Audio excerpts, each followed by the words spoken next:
Bom dia, boa tarde, boa noite a todos vocês. Aqui quem fala é o Dr. Tiago Carvalho, aqui da MetaMed. E hoje, pessoal, vamos aqui para mais uma aula, hoje de Fisiologia do Sistema Respiratório. Beleza, pessoal? Então, vale sempre lembrar que o sistema respiratório é composto ali, ou seja, ele tem a principal função de trocas de gases mesmo, dentro do nosso organismo, com a atmosfera, tá? Pelo meio de pressão ali de diferenças de potencial.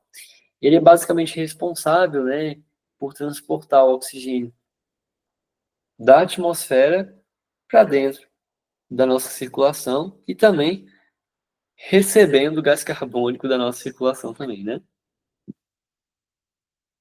Lembrando um pouco da anatomia, o ar ele vai estar entrando aqui tanto pelas fossas nasais como também aqui pela boca, né? E aí ele vai estar caminhando aqui, passando pela faringe, laringe, né? Se dividindo aqui na traqueia, até chegar na carina, que é a divisão aqui entre os brônquios. Dentro desses brônquios eles vão se dividindo em bronquíolos, até chegarem nos capilares, né? Nos alvéolos.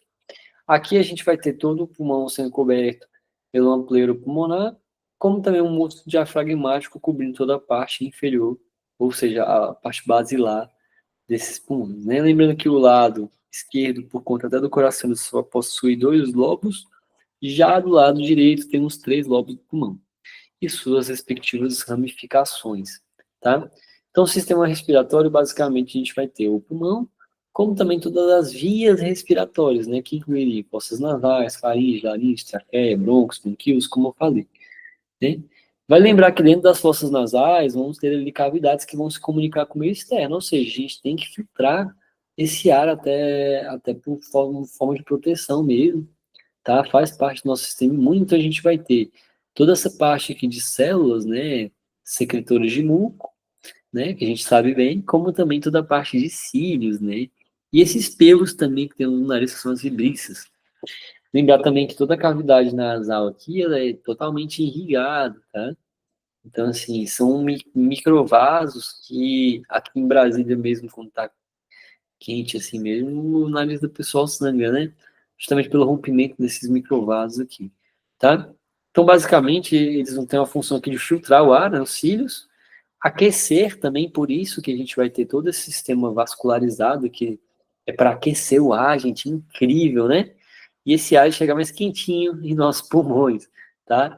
E temos todo o sistema de glândulas justamente para a gente conseguir lubrificar o ar, né? Essas glândulas mucosas têm essa função muito importante.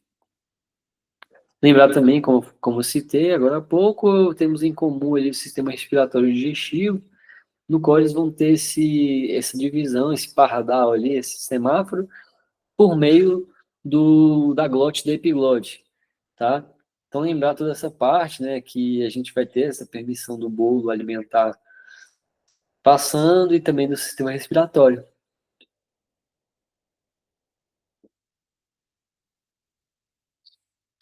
Aqui a gente consegue ter uma visão mais clara, né, essa aqui é uma visão do laringoscópio.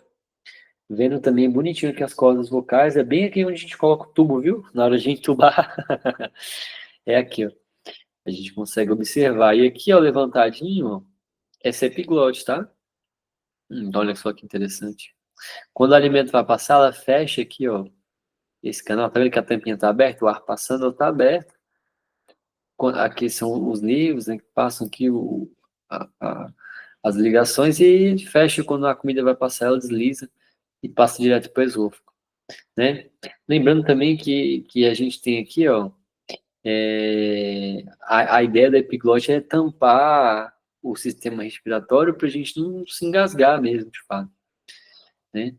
E falando em traqueia, né, a gente vai ter uma traqueia, ela é cheia de anéis, mas elas não são anéis, eles são semi-anéis ou parece um C, na verdade, né? E aí, por que eles têm que ser assim? Porque se for anel, ele não consegue ter essa questão de ser flexível, então ele tem que ser como se fosse um semi-anel, um C, tá? Ele vai ter mais ou menos ali uns 12 centímetros, né? Interior revestido, como eu falei, de células ciliadas, também produtoras de muco, né? E cílios ali para proteção. Toda a parte também ela vai ter a proteção também contra micro-organismos, né? Poeiras, bactérias. Então a ideia desses cílios, dessa lubrificação é essa. Já nos brônquios e bronquíolos, que são as ramificações menores da traqueia, elas vão ter toda uma parte de parede interna, né, desses brônquios, né, com vários cílios também. E esses movimentos ciliares, eles vão acontecendo justamente para a gente conseguir expulsar algumas bactérias, outras partículas para fora, né? Interessante. Então, os cílios ficam balançando justamente por isso. Os brônquios, pessoal, eles têm uma bifurcação, né? Eles são a bifurcação da traqueia. E os bronquíolos, eles são as ramificações desses brônquios, né? Obviamente, eles vão ter um calibre cada vez menor, até chegar, por exemplo, no alvéolo, né? E como eu citei, o pulmão também ele vai ter tudo coberto aqui, não só pela pleura, como também pelos arcos costais, né? Aqui pela frente, o manúbio externo e o processifoide, né? Como eu falei também, a divisão de lobos, né? De direita e esquerda, né? A direita tem 3 e a esquerda tem 2. São os principais órgãos também respiratórios, né, pessoal? Obviamente é o pulmão, tá? A cavidade torácica ali, ela tem todas as suas proteções, como eu falei, com os arcos costais, o externo, a coluna, também por trás da coluna, importante lembrar sempre. Toda a parte também da membrana da pleura. E aí lá no terminal, pessoal, que seria depois ali dos brônquios, bronquíolos, a gente vai chegar nos capilares. E lá nos capilares a gente vai ter aqui, ó, toda uma camadinha fina, ó, vários alvéolos, né? Aqui fazendo essas hematoses acontecendo, ó, tanto com vênulas e arteríolas, né? Ele vai ter toda uma superfície bem grande assim, para conseguir fazer essa troca gasosa acontecer, né? Bem legal, bem legal. É uma rede bem emaranhada. Aqui a gente consegue visualizar melhor. Ó. O capilar ele é tão interessante que as hemácias elas têm que andar enfileiradas, elas não conseguem andar uma do lado da outra, tá vendo? Justamente para dar tempo de trocar. Curiosidade, né? Quando tem os cianoses de extremidades, né? A gente acaba tendo sangue pouco oxigenado nas extremidades, ou seja, no ataque piné, no movimento ventilator aumentado, vai passar mais sangue aqui mais rápido e a gente não consegue fazer essa troca efetivamente, e aí acaba causando cianose, entendeu? Aqui, pessoal, também vale lembrar o seguinte, né, que a inspiração ela acontece pelo sistema de pressão. Então, quando a gente expande a caixa torácica por meio da musculatura, lembrando que não é só osso, é músculo também ali, né? Expande a caixa, junto com o diafragma, claro, a gente aumenta o volume, diminui a pressão e o ar entra. Quando a gente contrai, né, a gente vai ter ali uma diminuição do volume, aumento da pressão e o ar saindo.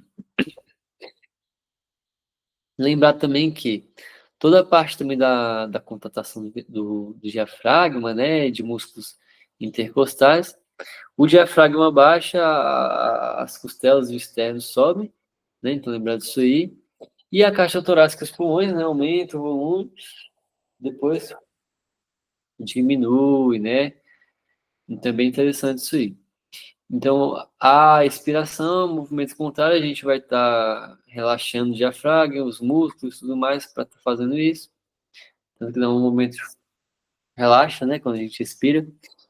E o ciclo respiratório, ele funciona da seguinte forma, a gente vai ter um aumento, depois diminui, depois um aumento, depois diminui, e junto com o ritmo cardíaco também, da mesma forma, né? Então, um conjunto de uma inspiração seguida de uma expiração, né, a gente vai ter um número de ciclos respiratórios por tempo, né?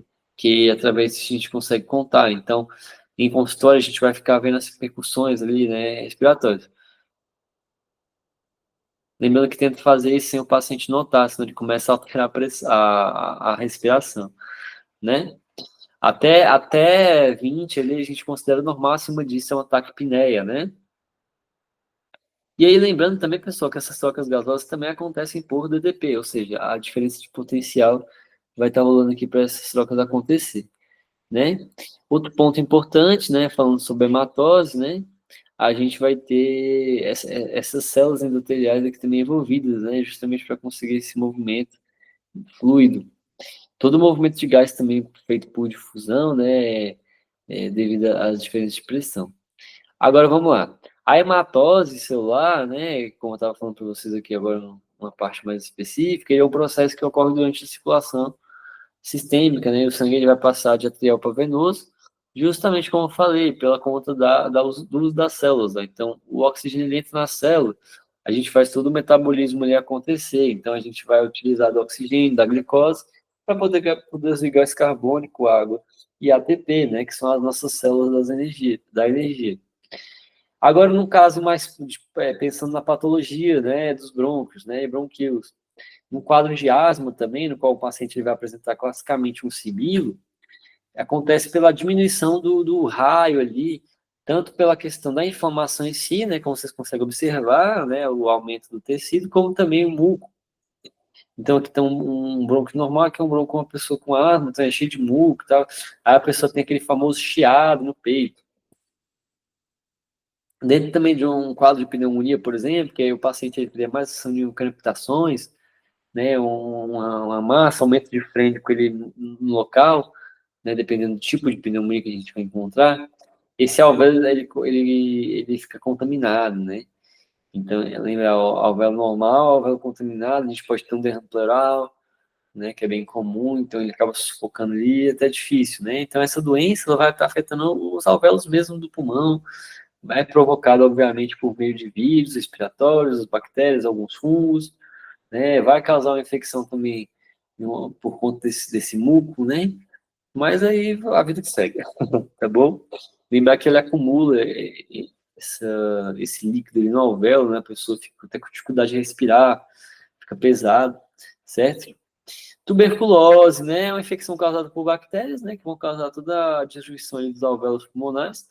Lembrando que o tratamento de tuberculose ele é bem extenso, né? Ele envolve vários dias de internação. Lembrar disso aí. O cancro, né, no pulmão, né, lembrar que o cancro ele resulta em uma formação de células anormais, então bem provavelmente um tumor ali. Então 90% dos cancros de pulmão, entre 80 e 90, na boca, né, laringe, esôfago, são causados justamente pelo consumo de tabaco, tá? Olha só que interessante. Então o cancro ele pode estar acontecendo por meio disso, certo? Outro ponto importante que vocês têm que estar lembrando aqui, até para a gente finalizar, né? Fica o recado, né, gente? Fumar faz mal, né? Então pratique atividade física, ao ar livre, né? Beba bastante água, evita também ali poluir a natureza, né? Então é importante lembrar do privilégio que é estar vivo e estar com saúde. Tá bom, pessoal? Então não se prejudiquem. Esse foi o meu recado. Mais uma aulinha concluída e eu fico por aqui, mas até a próxima.